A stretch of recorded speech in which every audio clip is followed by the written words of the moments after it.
दास को देखो गुरुदेव भगवान के आशीर्वाद से 12 अप्रैल 2013 में सतगुरु रामपाल जी भगवान ने दास का चोटा पकड़ के नाम दिया। चोटा पकड़ के नाम देने का मतलब ये नहीं है कि तुम कल को फिर बात करने लग जाओ कि पवन दास तो कह रहा कि गुरुजी ने मेरे बाल पकड़ के बैठा के नाम दिया। नहीं, चोटा पकड़ के नाम देने का मतलब है परमात्मा ने प्रेरणा करके, और जब दास का सही समय आया तो परमात्मा ने दास को जो है आश्रम में बुला के नाम दीक्षा दी। उस समय भी डीवीडी से जो है नाम दीक्षा दी जाती थी, लेकिन आज में और उस समय में बहुत अंतर है। इस विषय पे हम चर्चा नहीं करेंगे, दास इसके विषय पे बहुत सारी वीडियो बना चुका है। तो परमात्मा ने 12 अप्रैल 2013 को दास को नाम दीक्षा दी, और उसके बाद से परमपिता परमेश्वर जी ने दास को अपनी शरण में लिया। पहले तो दास भी इसी मैनेजमेंट के चक्कर में था, इन्हीं के नामदान चला रहा था, लेकिन जब परमात्मा ने दास का ज्ञान योग खोला, दास उस परमात्मा ने देख लिया कि ये सच्चा मुच्चा आदमी है, सच्चा मुच्चा भगत है, ये धोखा नहीं करेगा। उस लायक परमात्मा ने बनाया, हम तो नहीं थे उस लायक, परमात्मा ने उस लायक बनाया। क्या देखा परमेश्वर ने वो तो मालिक जाने, लेकिन परमात्मा ने देख लिया कि ये मेरे चरणों के अलावा राजनेताओं के तलवे नहीं चाटेगा, किसी और साधु संत के ये तलवे नहीं चाटेगा।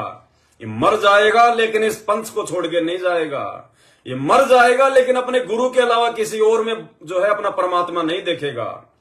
तो परमात्मा तो अंतर्यामी है, वो तो आगे की देखते हैं भाई। जब रामचंद्र जी के गुरु, श्री कृष्ण जी के गुरु दुर्वासा और वशिष्ठ जब 3 युगों की देख सकते थे आगे पीछे की, तो ये तो सबका गुरु है, जगत गुरु है, सबका बाप है। ये तो आगे तक की जानता कि कौन क्या करेगा। तब जाके परमात्मा ने दास को इस लायक बनाया, और फिर परमात्मा ने दास को ये सात संगति से जोड़ के सेवाएं सौंपी, और आज 9 साल का इतिहास गवाह है। इस पवन दास के साथ में कितने आए सात संगति में, आंधी की तरह आए, तूफान की तरह भाग गए, आज उनका नामो निशानी नहीं है, कहां है। तो भैया परमात्मा जिसको सेवा देता है बहुत सोच समझ के देता है, और जब परमात्मा किसी पे अपना आशीर्वाद रख देता है तो परमात्मा की मेहर से फिर सारे काम होते हैं। फिर उस भगत के बस की बात नहीं है कि वो कुछ बोल दे, वो कुछ कर दे, वो कुछ बना दे। परमेश्वर सब कुछ करवाता है। करे करावे साइया, मन में लहर उठा, दादू सिरदर जीव के आप बगल हो जा। तो भाई और बहनों, ये सत का मार्ग है, और जब ये सत का मार्ग सन 1994 से सतगुरु रामपाल जी भगवान ने शुरू किया, तो आपको पता है उनके दुश्मनों की कोई गिनती नहीं है। उनके मार्ग में उनको गुंडा बुंडा कहने वालों की, उनको गलत बताने वालों की, हिंदू धर्म का विरोधी बताने वालों की गिनती नहीं है। दुनिया तो छोड़ो, उनके भगत भी उनसे कितनी जो है गद्दारियां जो है वो कर करके गए। वो नकली सार नाम ले लेके छोड़ गए संत रामपाल जी को। बरवाला कांड के बाद में लाखों की संख्या में छोड़ गए संत रामपाल जी को।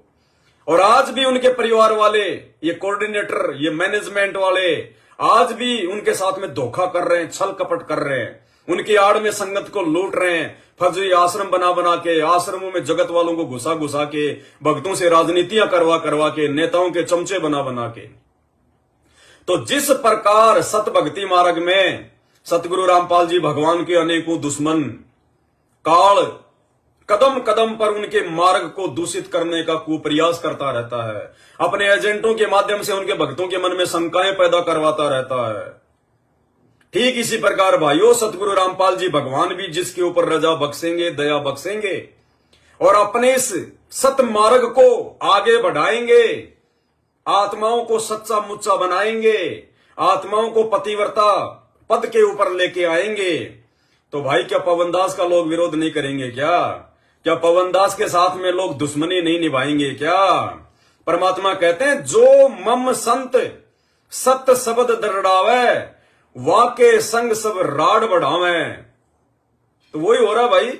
परमात्मा तो है सतगुरु रामपाल जी भगवान, और उनके संत है आप और हम सतसेवक भाई बहन। संत यानी भगत, और जो भगत सतगुरु रामपाल जी भगवान के सत भक्ति मार्ग को आगे बढ़ाएगा, तो भाई काल तो अपने दूतों के माध्यम से उनके साथ में राड बढ़ाएगा, लड़ाई झगड़ा करेगा। और देख लो 9 साल से वो काल एजेंट सतगुरु रामपाल जी भगवान के कलयुगी परिवार वाले, ये कोऑर्डिनेटर, ये मैनेजमेंट वाले, इन्होंने कौन सी वो कसर छोड़ दी दास के साथ में जो इन्होंने क्या नहीं किया। इन्होंने मार लिया, पीट लिया, मुकदमे कर लिए, संगत से बाहर कर दिया, हर प्रकार से गुरुद्रोही, फलाना द्रोही, पता नहीं क्या क्या ऊट पटांग। तो भाई ये कबीर परमात्मा का सच्चा मार्ग है साध संगति, जो सतगुरु रामपाल जी भगवान के विशेष आशीर्वाद से चल रहा है। वरना ब्रह्मांड में कोई नहीं चला सकता, ब्रह्मांड में कोई रुक ही नहीं सकता 9 साल तक। और रुक के तो दिखा दो, कोई रुक ही नहीं सकता बिना गुरु के आशीर्वाद के।